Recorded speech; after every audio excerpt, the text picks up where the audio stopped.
Electrical design and installation টিউটোরিয়ালে সবাইকে স্বাগত জানাচ্ছি আবারও। আজকে আমরা যে টপিকটি নিয়ে আলোচনা করব সেটা হচ্ছে একটি ডিস্ট্রিবিউশন সাবস্টেশনের ট্রান্সফরমারের কেবল আমরা কিভাবে সিলেক্ট করতে পারি। তো এখানে আমরা স্ক্রিনে দেখতে পাচ্ছি যে একটি ট্রান্সফরমারের কেবল যখন আমরা সিলেক্ট করব, সেই কেবল সিলেকশনের ক্ষেত্রে আমাদের কতগুলো ক্রাইটেরিয়া বা ফ্যাক্টর মাথায় রাখতে হবে। তো সেই ফ্যাক্টরগুলো হচ্ছে সর্বোচ্চ অপারেটিং ভোল্টেজ, অর্থাৎ কেবল সিলেকশনের ক্ষেত্রে আমাদেরকে দেখতে হবে সেই কেবলটির সর্বোচ্চ অপারেটিং ভোল্টেজ কত এবং সেটার লোড কারেন্ট কত, অর্থাৎ কত লোড কারেন্ট সেটা ক্যারি করতে পারে, এবং শর্ট সার্কিট কারেন্ট কত। এগুলো হচ্ছে ট্রান্সফরমারের কত লোড ক্যারি করবে, অর্থাৎ কত লোড কারেন্ট ক্যারি করবে এবং সেটা শর্ট সার্কিট কারেন্ট কত, সেই অনুসারে হচ্ছে কেবল সিলেকশন করতে হবে। এছাড়া কেবলের দৈর্ঘ্য বা কেবলের ডিস্টেন্সটা আমাদেরকে মেজার করতে হবে, কারণ ডিস্টেন্স বাড়ার সঙ্গে সঙ্গে আমাদের ভোল্টেজ ড্রপের একটি বিষয় থাকে। তো ভোল্টেজ ড্রপ ক্যালকুলেশনের ক্ষেত্রে আমাদের দেখতে হবে যে কেবলের দৈর্ঘ্যটা কত বেশি হলে আমাদের ভোল্টেজ ড্রপটা একটা লিমিটেড পর্যায়ে থাকে। দেন কেবলের যে ইনসুলেশন টাইপ সেটাও আমাদেরকে কনসিডারেশনে রাখতে হবে। তো এতগুলো ক্রাইটেরিয়া আজকে আমরা আলোচনা করব না, আজকে আমরা জাস্ট আলোচনা করব জাস্ট লোড কারেন্ট কীভাবে ক্যালকুলেট করতে পারি ট্রান্সফরমারের ক্ষেত্রে। আমরা এমন একটি ডিস্ট্রিবিউশন সাবস্টেশন কল্পনা করছি যেখানে মোট কারেন্টেড লোড থাকবে হচ্ছে 400 কিলোওয়াট, এবং সেখানে 11/0.4 কেভি একটি ট্রান্সফরমার থাকবে, ডিস্ট্রিবিউশন ট্রান্সফরমার। তো এই অবস্থায় যদি আমরা এখান থেকে এইচটি কারেন্ট ক্যালকুলেট করতে যাই, এই ট্রান্সফরমারের যে এইচটি কারেন্ট আছে সেটা হবে এখানে P divided by √3 multiply 11 multiply PF, অর্থাৎ পাওয়ার ফ্যাক্টর। এখানে পি বলতে আমরা বুঝতে পারছি টোটাল কানেক্টেড লোডের যে পাওয়ার থাকবে সেই পাওয়ারটা, এবং পাওয়ার ফ্যাক্টর পিএফ বলতে পাওয়ার ফ্যাক্টর সেটা কি আমরা তো বুঝতেই পারছি।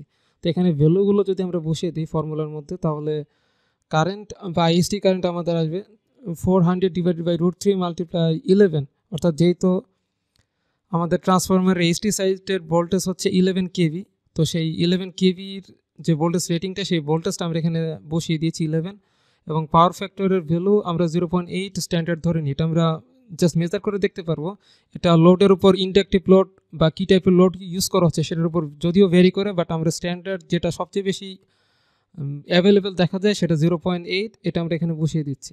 তো সবগুলো ক্যালকুলেট করলে আমাদের ভ্যালু আসছে 26.24 আম্পিয়ার, যেটা আমাদের এইচটি সাইডের কারেন্ট বা হাই ভোল্টেজ সাইডের কারেন্ট, যেটা আমাদের 11 কেভি সাইডে থাকবে। এবং এই কারেন্ট ক্যালকুলেট করার আমাদের একটা শর্টকাট ওয়ে আছে, সেটা হচ্ছে আমাদের ট্রান্সফরমার যে রেটিং, আমরা জানি যে ট্রান্সফরমারের রেটিংটা কিলোওয়াটে হয়ে থাকে না, কেভিএতে হয়ে থাকে, এবং সেই রেটিংটা জাস্ট কেভিএতে কনভার্ট করার জন্য আমাদের যেই টোটাল কানেক্টেড লোড ছিল কিলোওয়াটে, সেই কানেক্টেড লোডটাকে আমরা পাওয়ার ফ্যাক্টর দিয়ে জাস্ট মাল্টিপ্লাই করলে আমাদের কেভিএ রেটিংটা চলে আসে। তো এখানে যদি আমরা এই 400 কিলোওয়াটের যে পাওয়ার সেটার সঙ্গে 0.8 মাল্টিপ্লাই করি, তাহলে আমাদের কেভিএ আসছে হচ্ছে 500, অর্থাৎ 500 কেভিএ। দেন এটার সঙ্গে জাস্ট একটি নাম্বার মাল্টিপ্লাই যদি আমরা করি 0.05249, জাস্ট এই নাম্বারটা মাল্টিপ্লাই করলে আমাদের কারেন্টের ভ্যালু আসছে 26.24, অর্থাৎ প্রায় সেম টু সেম। সেটা যে একদম এক্স্যাক্ট সেম টু সেম আসবে এরকম না, একটু এদিক সেদিক হতে পারে, বাট মোটামুটি জাস্ট কাছাকাছি কিছু ভ্যালু পাওয়া যায়। আমরা শর্টকাটে কিছু ক্যালকুলেট যখন আমরা ফ্রিকুয়েন্টলি এটা বের করতে যাব, তখন আমরা এই ফর্মুলাটা শর্টকাট ফর্মুলাটা ইউজ করতে পারি। নেক্সট আমরা যদি এলটি সাইডের কারেন্ট বের করতে যাই, অর্থাৎ লো ভোল্টেজ সাইড, অর্থাৎ 0.4 কিলো ভোল্টের যেই ভোল্টেজ সাইডে যে কারেন্টটা হবে সেটা হচ্ছে, আমরা জাস্ট ফর্মুলাটা দেখতে পাচ্ছি এখানে, জাস্ট 11-এর জায়গায় 0.415, অর্থাৎ এখানে যে 11,000 ভোল্টেজ ছিল সেখানে আমাদের 415 ভোল্ট ইউজ করা হয়েছে, তেমনটি আর কোনো চেঞ্জ নেই। দেন পাওয়ার ফ্যাক্টর আমরা সেম রাখছি। তো এখানে যদি আমরা ফর্মুলায় যদি ভ্যালুটা বসিয়ে দিই, জাস্ট সব কিছুই ঠিক আছে, জাস্ট আমাদের 11-এর জায়গায় 0.415 এটা বসিয়েছি, তাহলে আমাদের কারেন্টের ভ্যালুটা আসছে 695.6 অ্যাম্পিয়ার।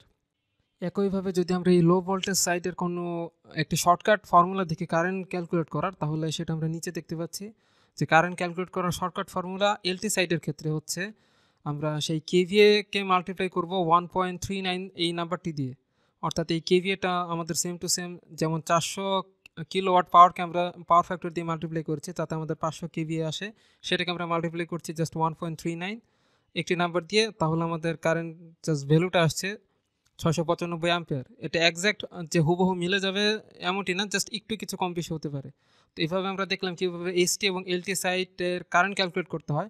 তো নেক্সট ক্লাসে আমরা দেখবো বা নেক্সট টিউটোরিয়ালে আমরা দেখবো কীভাবে যা শর্ট সার্কিট কারেন্ট আমরা ক্যালকুলেট করতে পারি। সে পর্যন্ত সবাই ভালো থাকবেন, আশা করছি এই ভিডিওর অপেক্ষায় থাকবেন।